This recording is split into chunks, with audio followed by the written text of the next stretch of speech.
All right. So I thought I'd take a minute today to talk about D&D, kind of, and RPGs in this digital age that we live in, and how people become exposed to this hobby and how people experienced role-playing games.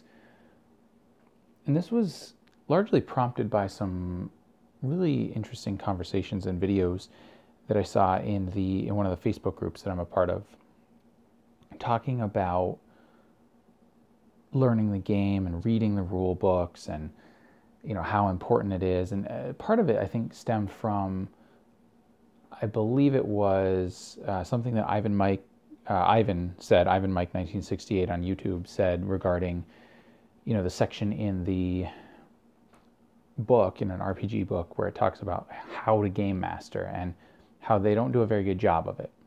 And we all kind of largely agreed. Most of us who run games agree that that section in the book doesn't really tell you how to run a role-playing game. But it got me to thinking kind of a bigger picture about how, in 2017, do people become exposed to Dungeons and Dragons, or any tabletop role-playing game for that matter, and what kind of experiences do people have with this game, or these games? Because I think that it's a really interesting experience when you take a look at how the game has changed from the 80s till today, and how people are now getting exposed to tabletop role-playing games and how they can interact with those games. So I'll start with how I think people are becoming exposed to the game now. It used to be that, you might have sort of an eccentric uncle, or maybe your parents were gamers, or maybe you knew somebody who maybe played the game and they talked about it, they introduced you to it, and maybe you decided, hey, that might sound fun, let's try it, right? Or when I was a kid, going to school in the 90s, I had friends in middle school who were playing it. I learned about it basically in study hall or in class or in the lunchroom. And there's some of that too nowadays. It had always been traditionally that you knew somebody who played and they introduced you to it. But now, the exposure to tabletop role-playing games is huge. It's much bigger than it ever used to be. And I think one of the big sources of that is the TV show Stranger Things, right? This has launched it into pop culture because this is an extremely popular TV show that basically started out with two kids playing Dungeons and Dragons in the 80s in their basement. And then they go on a whole, the whole plot progresses, and I won't go into it because I don't want to spoil anything, but what that show did was it put D&D sort of back on the map in pop culture in 2017. Now, the influence or effect that show had, I don't know, but it portrayed Dungeons and Dragons in actually a more positive light. It showed that there was a nostalgia, right? For a lot of the people that were watching it, that may have been in their 40s or 50s, who started gaming in the late 70s, early 80s. They remember that. They look back at those scenes and, with the four kids in the basement being like, wow, this is what I remember. This was D&D back in my day. And for me, again, who felt like, who came up in the 90s, started with D&D 3rd edition and Vampire the Masquerade and all that, them playing with the minis and the Demogorgon that comes down and all that, that wasn't what appealed to me from that, from that sense. But it was the kids in their basement and mom saying, you've been playing for 10 hours or however much it was. That's what struck a chord with me. That's what I remembered. But the show was popular. It was really cool. And so what it did was it exposed people to D&D. And then if you wanted to learn more about it, what would you do? Well, nowadays, you go to Google, right, if you want to search anything. But I think it's like the second or third most utilized tool for searching online is YouTube, right? YouTube is a search engine, effectively, which is weird to think about, right? Because, it's all videos that people put up there, but people search for a tremendous amount of information in YouTube. And so if you were to go to YouTube and type in Dungeons and Dragons or D&D, you are going to be presented with a ton of content, okay? And I'll get back to that in just a minute because I think that's important. And that also talks to the experience part as well. But Stranger Things, okay?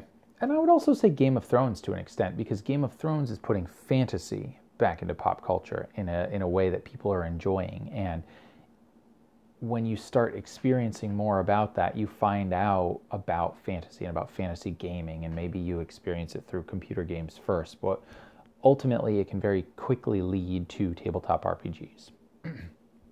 So another source of exposure was Vin Diesel, Stephen Colbert, a couple of other celebrities I think that talked about it, including, I think, Sofia Vergara, who was on, what is it, Modern Family? There was just an article out that her husband is a big D&D nerd and enjoys playing. And so she is somebody who gets exposed to a lot of people. And this article could have been read by a lot of people, right? So again, it's out there in the hobby, but it's not stigmatized in 2017 as it was, in the 80s and 90s. It's now looked at as kind of this interesting thing, this cool thing, this retro, or hipster thing. So there's certain celebrities out there that are now saying, yeah, I play this game. I love this game. It's a lot of fun. And I think that's cool when you see that in the public eye. World of Warcraft, of course, is probably, I don't know, I might be able to say had the biggest influence of all of those things in getting people into tabletop role-playing games. And frankly, it was the catalyst for a whole new edition of Dungeons and Dragons, in 4th edition, largely because of players who came to the role-playing game hobby and the experience through MMO RPG. And so they were looking for somewhat of a similar experience, whatever. But I think that also had some detrimental effects on the hobby as well. But it also, the creation of 4th edition Dungeons and Dragons also led to the creation of 5th edition Dungeons and Dragons, which I would say is probably the most popular tabletop role-playing game right now, and has brought a lot of people in.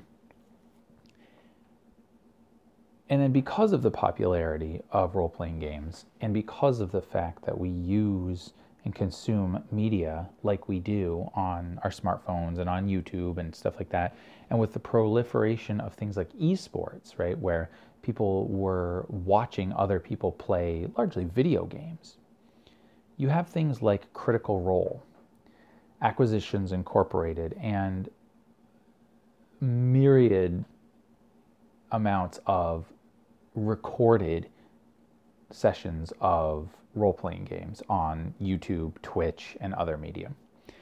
So the potential exposure to the hobby for people coming into it now in 2017 is huge.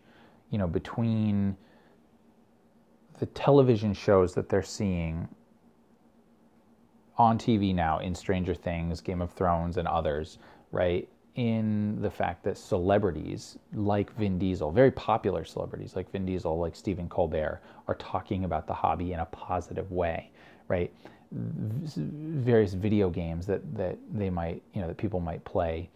And then also seeing these streamers, very successful, might I add, streamers like, the cast from Critical Role, and now all of the new ones that seem to have cropped up since D&D Beyond. There's more potential to find D&D, I think, than there ever was before. And I would say now it's easier to be able to get into a game of Dungeons and Dragons than it used to be in the past. Because it used to be that you had to know somebody. And frankly, you had to know somebody in your town, in your location, in your immediate vicinity that you could game with. And if you didn't know anybody, or if you did know somebody but you really didn't like that person, you might not get to game. If you didn't have a hobby shop or a bookstore in your town that would carry the role-playing game line that you wanted, and maybe the library didn't have it, you might not have that exposure to it. Now you do. And with the ability to play online, as so many people are, your ability to access the hobby, to experience the hobby, is greater than it's ever been. So how do people experience it? Well, let me take a drink and then I'll get into some of that.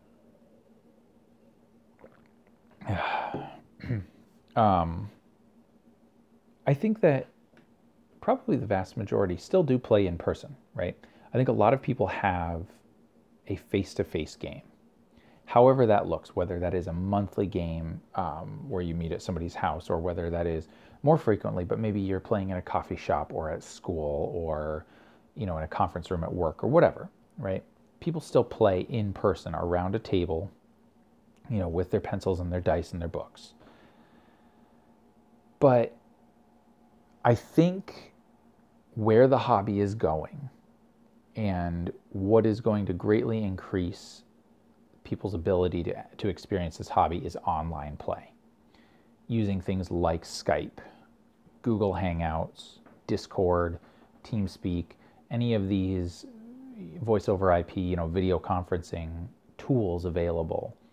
Heck, you can do it through Facebook Live now, because you can have a group chat, a group video chat, right through Facebook. So you could set up a group chat with all your friends and play that way. And that's super convenient, because that allows you to play on your schedule at home. You don't necessarily have to have a travel commitment, right? And because you can play online, as long as you have a high-speed internet connection, you can play with people all over the world. So, if you find somebody, in an online forum somewhere that, is from the UK and you're in the United States, and they don't mind staying up really early in the morning, to play with you, or you don't mind, rearranging your schedule to be friendly to a UK time, you have the ability to play with people from everywhere. And it's amazing. I mean, I've done it. I've played with, I had a game, I think, where we had somebody from Korea, the UK, Canada, and the US all in the same game at the same time. It was really neat.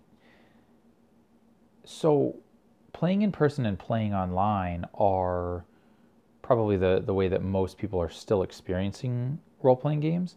And I think that I believe this is where the industry thinks it's going to go, is really online. And I think that's evidenced by the fact that Wizards of the Coast, who publishes Dungeons and Dragons, is creating not only a set of digital tools, but a set of digital tools that is going to integrate with Twitch, which is a streaming service, so that more and more people will be able to play online like that and potentially broadcast their games. Now, I think that coming into the hobby in 2017, if you're finding YouTube channels that are broadcasting D&D, or maybe you watch your favorite streamer on Twitch and they play video games, and you're searching through the Twitch channels and you find Encounter Roleplay, or you find Acquisitions Incorporated, or Geek and Sundry, or whoever that are streaming on Twitch, and you start following these guys. This day and age, it's so much easier for you to be like, wow, I didn't know these guys could play online. This is amazing. I want to try this. But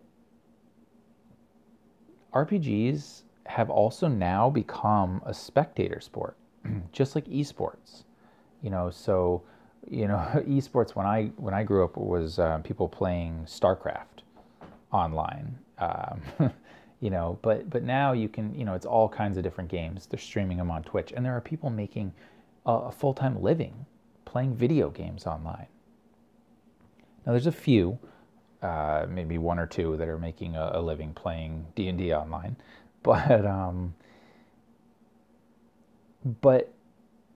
as a spectator sport, not necessarily one that you do for money, not one that's going to be a career, but as something that other people tune in to watch, this is a new facet of role-playing games. And it can help bring people into the hobby. I know for me, when I was coming back into the hobby in about 2014, 2015, I discovered Dawn Forged Cast and A Fistful of Dice on YouTube. And I discovered not only a lot of advice videos about Dungeons and Dragons, Pathfinder, and various other games, but I saw recorded gameplay. And I don't know why it never occurred to me, but it just never did, that you could play D&D over Skype or Hangouts or whatever. And so shortly thereafter, I set up a game with my friends over Skype, and we played, and it was great. I had a fun time because I could do it on my schedule from home. And then I discovered various Facebook communities that were organizing games and talking about games, and so I joined those, and I ran my first game over Google Hangouts, which I happened to record because I thought it was neat. I wanted to be able to view it back, and I also realized that there was value in that because now with the ability to be able to potentially play a game whenever you wanted, you didn't necessarily have to just play with a guy because he was the only guy in your town, So you could view a bunch of games and say, hey, this game master is great. I want to play in their game. Or, oh, I don't like this game master style. I'm going to avoid that. So I figured, all right, I'll record my games as a way for me to look back and see, what I did well and where I could improve, and for other people to maybe learn something about the game, to learn something about me and my play style, and have a way to contact me if they wanted to get into a game or if they wanted me to play in one of their games. So that was really cool, and that was a huge epiphany for me, and that I think is where this hobby is going to go. And I think that is, like I said before, evidenced by the fact that the number one role-playing game producer, Wizards of the Coast, is putting a lot of their effort and their focus, through partnerships into D&D Beyond, which is basically a set of digital tools that will include Twitch streaming and Twitch integration. So giving you the ability to play online and giving you the ability to play exclusively digital, not having to own any physical books at all. So that's really neat. And I would love to hear your thoughts on this, what you think the future of the hobby is, what you think are the main sources of exposure for the hobby, whether they are the things that I said or whether there's something else, and how you are experiencing D&D and what you see as potential experiences. So I'm going to read a couple of the comments here. I think Scott Garibay was on. So let me see some of Scott's stuff here. He said, agreed, Stranger Things is definitely fueling the RPG resurgence. Yeah, I would agree. I think that it has definitely had a positive effect. However, he says Harry Potter is more a carrier for tabletop RPGs than Game of Thrones. I don't actually think Game of Thrones is pop culture because it is rated R, and a lot of people and youth don't watch due to that. I guess, but at the same time, I think that Game of Thrones is so popular and is so well known in the tabletop, not in the tabletop, but in the pop culture itself, that I think it does have a big enough effect. But you are right that because it's rated R and because of the gratuitous violence and sex, that a lot of people are left out. And Harry Potter could very well be a gateway into role-playing games. I hope it is. But then again, really any fantasy novel or series could be as well. And then Scott says, wow, World of Warcraft took more people out than it brought in, I think. I mean, I don't know. That's possible. I never played World of Warcraft, so I never had that experience. But from my understanding, there were more people that started in World of Warcraft and then came to role-playing games than the other way around. Started in role-playing games and left and started exclusively playing World of Warcraft. Most of the people who I experienced that were in that latter category, it wasn't because they lost the desire or the ability to play D&D. It was that their schedules didn't allow for it, you know, because we live in a world now where we have so many other forms of entertainment. We have so many pressures on us, and we have so many obligations, whether that's family, you know, work. Some people have multiple jobs. They don't have a lot of time. You know, most people, I would say now, don't have the time to sit down once a week for 8 hours in somebody's basement and play D&D, you know. Gone are the days where you could go over to your friend's house 3 times a week and play, you know, role-playing games for hours on end. I think now it's more like I can play for 2 hours on a Tuesday evening. Oh, but I don't want to travel 45 minutes to your house, so you play online, you know. And with, you know, tools like D&D Beyond and Roll20 and Fantasy Grounds and those virtual tabletops, they allow for everybody, I think, to be able to get into these games. Or even if you just play Theater of the Mind, it allows for everybody to get on. So anyway, I hope this video was helpful. I would love to hear your comments, your thoughts on this topic, and happy gaming.